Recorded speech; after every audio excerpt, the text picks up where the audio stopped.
Hello guys, welcome to the African Diaspora News Channel. USTC officials destroyed Mali's star musician Balek Sissoko's custom-made Impossible to Replace Kora. Malian musician Balake Sissoko claims his musical instrument was broken during a US customs check. Image posted on his Facebook page shows the musical instrument in pieces.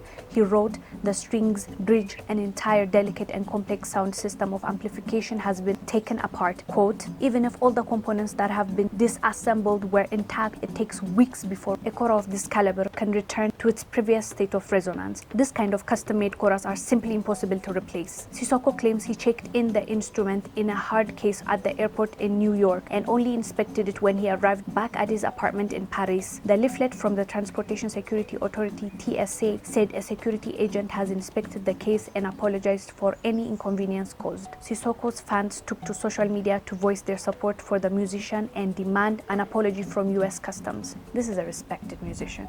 He didn't deserve this treatment. His instrument is his bread and butter. The fact that it is going to be close to impossible to replace this instrument makes it so much worse. Sissoko was saying how much racism he has faced traveling for his concerts. I don't think breaking his instrument was necessary. I would assume they have machines to see through an equipment in case they think it's dangerous, right? TSA has denied the allegations. Those of you who are in the US, can you comment down below and tell us if you have faced the same thing? Have you ever found your belongings destroyed? Another update.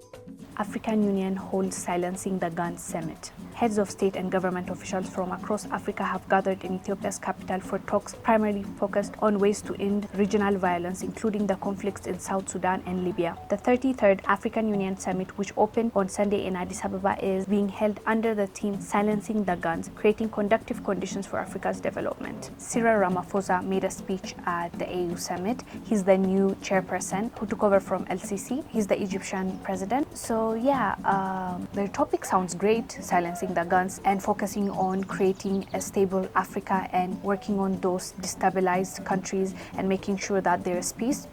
That is a good thing. I don't want to be negative or anything, but in 2013 they had the same agenda which they didn't accomplish. I really hope this time around they follow through the plan. The plan sounds great, the meetings are great, they're doing well when it comes to that, but at the same time they need to make sure that it is done. It's not just planning, it's not just meeting about it, it's about doing as well. So yeah, the AU summit is silencing the guns, which we think is great. Let's see the work, AU, please. Let's see the work. As the leaders of Africa, now it's time for you guys to step up and actually do the things that you are saying that you're doing. In paper, sounds great, yay! But now do the things that you committed to do and let's see change. On another news, former President Moi of Kenya died at the age of 95. Mr. Moi was Kenya's longest-serving president. He was in office for 24 years until intense pressure forced him to step down in 2002. His critics saw him as an authoritarian ruler who oversaw rampant corruption, but his allies credited him for maintaining stability in the country. Mr. Moi died with his son Gideon at his bedside at a private hospital in the capital, Nairobi, of an unspecified illness. He passed away peacefully. The 95-year-old was loved and loathed in equal measures. His supporters will mourn him as a patriot and a consummate politician who they fondly nicknamed Professor of Politics, but others will choose to remember him as a brutal dictator. He's lived 95 years is not little. From what I've seen on Twitter, the emotions are mixed. Some people are mourning his loss, going to see the body because the government made it open to the public to see and to say their goodbyes. So that was happening in town. People were mourning, some people were really sad, and then some people were just going off and saying he was corrupt, why are we sad, he took advantage of our country, he killed all these people. There was a lot of mixed emotions, but the fact of the matter is he was the president, now he's passed on, so there's not much to do really, but I understand both sides. Thank you for watching African Diaspora News Channel. I am Wongel Zelalem, bringing you Africa's news update. I'll see you on the next one. Bye.